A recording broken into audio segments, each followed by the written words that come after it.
नमस्कार मेरे दोस्तों। आज का मेरे कविता का शीर्षक है बाबुलू का मांगा था। कविता सुनिए और अच्छा लगे तो लाइक कीजिएगा। चैनल को सब्सक्राइब नहीं किए हैं तो सब्सक्राइब कर लीजिएगा ताकि आपको कविता सुनने को मिलता रहे। तो सुनिए ये बाबुलू का मांगा था।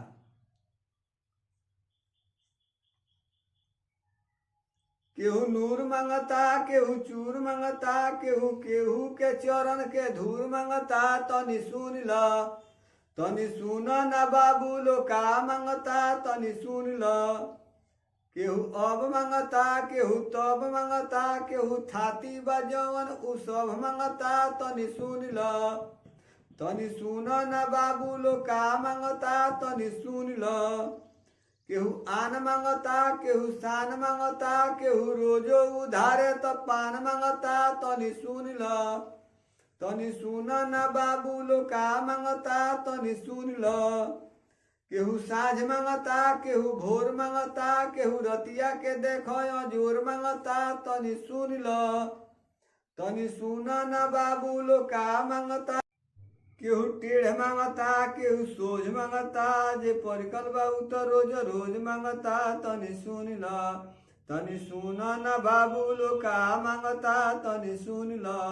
केहू बड़ मांगता, केहू छोट मांगता, केहू पातर पातर, केहू मोट मांगता। तनी सुन ल, तनी सुन न बाबुलो का मांगता, तनी सुन ल। केहू थोर मंगता, केहू ढेर मंगता, केहू केहू से रास्ता में घेर मंगता। तनी सुन ल, तनी सुन न बाबुलो का मंगता, तनी सुन ल।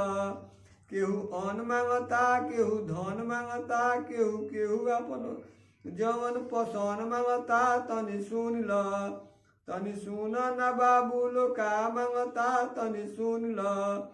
केहू 20 मंगता, केहू 30 मंगता, केहू दर्शन करावे के फीस मंगता।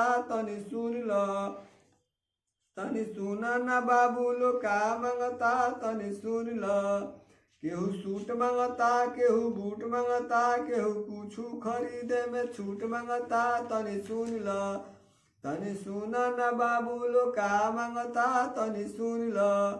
केहू कल मंगता, केहू छल मंगता, केहू मक्खन पर रोटी डबल मंगता।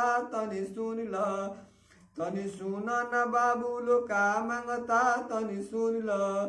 केहू मोट मंगता, केहू छोट मंगता, केहू दुनू हाथे धोई के बकोट मंगता। तनी सुन ल, तनी सुन न बाबुलो का मंगता, तनी सुन ल।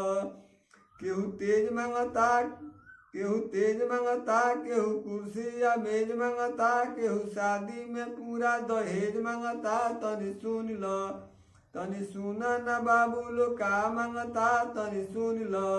केहू मीठ मंगता, केहू तीत मंगता, केहू मोतीलाल मोहिया के गीत मंगता।